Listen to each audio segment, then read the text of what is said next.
हम खबर आपको देंगे। मोदी हुकूमत मुसलमानों के खिलाफ इसराइली तर्ज की ज़ालिमाना हिकमत अमली अपना रही है। अल जज़ीरा की तहलका खेज रिपोर्ट के मुताबिक भारत इसराइल ताल्लुकात में मुश्तरका नज़रियाती विजन मुसलमानों को सिक्योरिटी और जोग्राफियाई ख़तरा समझना है। इसी पर बात करने के लिए हमारे साथ दिफाई तजियाकार ब्रिगेडियर रिटायर्ड मसूद खान हारिस नवाज हमारे साथ मौजूद हैं। हारिस साहब, बहुत शुक्रिया आपके वक्त का। ये खबर आपने सुनी, इस मुतालिक क्या कहेंगे?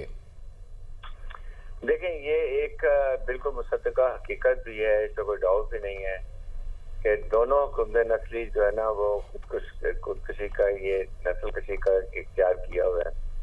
और मोदी हुकूमत ने गजा की नस्ल कशी में इसराइल की फौजी इमदाद भी शुरू कर दी है, थ्रू आउट शुरू की है। जितने गजा में इन्होंने हमारे गजा के लोग ऐसे शहीद हुए हैं, सारा वेपन एमुनिशन जो आलात थे वो इंडिया ने उनको दिए हुए थे और इसराइल ने वहां से खरीदे हुए थे। और सेकंड, भारत इसराइल की आपस में एक मुश्तरका नजरियाती विजन है, और वो विजन ये कि मुसलमानों को वो सिक्योरिटी और जोग्राफियाई खतरा समझते हैं।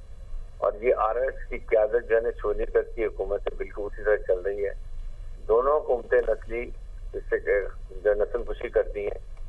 मोदी हुकूमत ने गजा के नस्ल सिंध में इसराइल को फौजी हिस्सा दिया है। भारत ने इसराइल निगरानी जासूसी के इलाज को सिक्योरिटी ढांचे में तब्दील कर दिया है।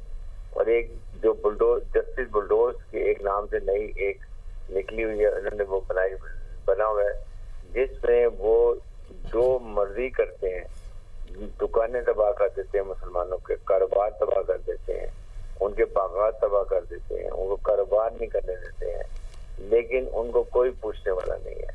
और जिसकी वजह से वहाँ बहुत सख्त बेचैनी पाई जाती है।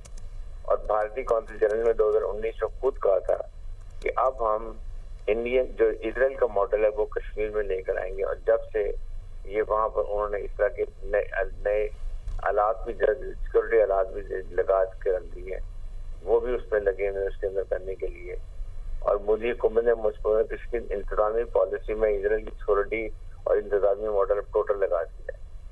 वो बुलडोज जस्सी पॉलिसी में वो मकबूजा कश्मीर और भारत के खिलाफ क्या की हर किस्म की पाबंदियां हैं उनको। और कोई उसके बाद जब ये उनको मारते हैं या पकड़ के ले जाते हैं या चेक पोस्टों में उनको रोकते हैं या उनकी सिक्योरिटी के बहाने उनके पूछताछ की जाती है, तो उसका कोई पूछने वाला नहीं है। वो कहीं किसी को बजा के कोई शिकायत भी नहीं कर सकते हैं। सबसे बड़ी बात यह है। और फिर वहां पर परमानेंट चेक पोस्टें बन गई हैं, छापे मारे जाते हैं। उनके बाद में गजा की तरह रोजाना जिंदगी मुतासर हो रही है। इख्तिलाफी राय करने की भी उनको इजाजत नहीं है, इसके ऊपर उनको पकड़ लिया जाता है। तो मेरे ख्याल में तमाम चीजें जो इसराइल फलस्तीनियों के साथ कर रहा है, फलस्तीनियों के साथ कर रहा है। ठीक है, बहुत शुक्रिया।